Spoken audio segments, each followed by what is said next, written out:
रात का सन्नाटा था। दूर कहीं आग जल रही थी और एक माँ अपने बच्चे को सीने से लगाए बस एक ही बात दोहरा रही थी, हमें बचना है, किसी भी कीमत पर। क्या सच में इतिहास में ऐसा समय आया था जब अपनी इज्जत बचाने के लिए लोगों को अपनी पहचान तक बदलनी पड़ी?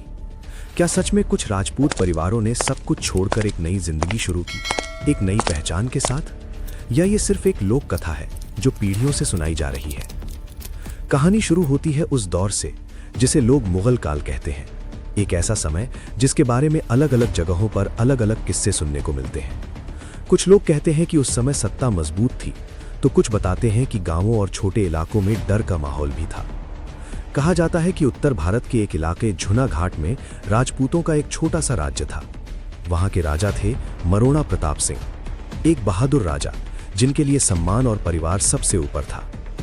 लेकिन धीरे धीरे हालात बदलने लगे। स्थानीय कथाओं के अनुसार उस समय कुछ ऐसे हालात बने जहां राजपूत परिवारों को अपनी बहू बेटियों की सुरक्षा को लेकर डर सताने लगा। हर रात, हर आहट, हर कदम एक खतरे की तरह महसूस होने लगा।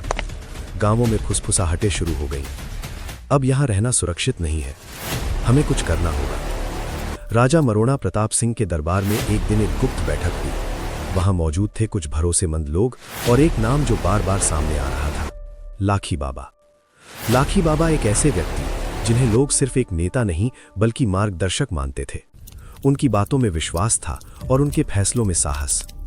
कहा जाता है कि उसी रात एक फैसला लिया गया, एक ऐसा फैसला जो आने वाली कई पीढ़ियों की किस्मत बदल देगा। हमें यहां से जाना होगा। ये शब्द आसान थे, लेकिन उनका मतलब बहुत भारी था। अपने घर छोड़ना, अपनी जमीन छोड़ना, अपने मंदिर, अपनी पहचान, सब कुछ छोड़ना।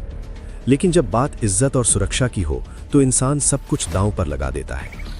और फिर शुरू हुआ एक सफर, एक ऐसा सफर जिसमें रास्ता तो था लेकिन मंजिल अनजान थी। रात के अंधेरे में कुछ परिवार चुपचाप निकल पड़े, कंधों पर सामान, दिल में डर और आंखों में उम्मीद। बुजुर्ग धीरे धीरे चल रहे थे, महिलाएं बच्चों को संभाल रही थीं और पुरुष हर आवाज पर चौकन्ने थे। ये सिर्फ एक पलायन नहीं था, ये एक संघर्ष था, जीने का, बचने का। कहा जाता है कि ये लोग जंगलों से गुजरे, पहाड़ों को पार किया, नदियों को लांघा। हर कदम पर खतरा था, लेकिन वापस लौटने का कोई रास्ता नहीं था। कई दिनों तक ये सफर चलता रहा। कुछ लोग बीमार पड़े, कुछ थक कर गिर गए, लेकिन बाकी लोगों ने हार नहीं मानी, क्योंकि उनके पास एक वजह थी, अपनों को बचाने की वजह।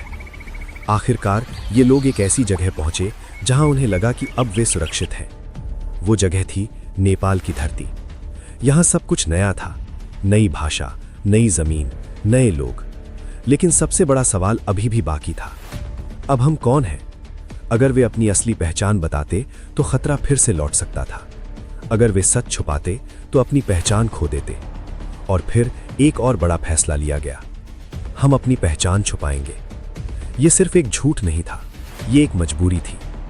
कहा जाता है कि उसी समय लाखी बाबा ने सबको एक नई राह दिखाई। अब हम खेती करेंगे, नई जिंदगी शुरू करेंगे। धीरे धीरे उन राजपूत परिवारों ने खुद को एक नई पहचान में ढालना शुरू किया। उन्होंने अपने पुराने नाम छोड़ दिए, नई पहचान अपनाई और समय के साथ उन्हें लोग एक नए नाम से जानने लगे, राजधोबी। लेकिन क्या ये सच है? क्या सच में राजपूतों ने अपनी पहचान छुपाकर राजधोबी नाम अपनाया, या ये सिर्फ एक लोक कथा है जो समय के साथ और गहरी होती चली गई?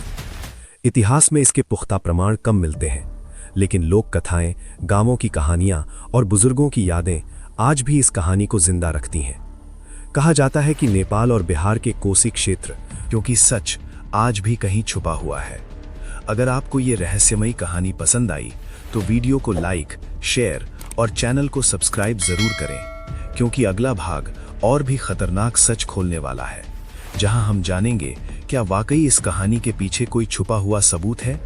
जुड़े रहिए, कहानी अभी बाकी है।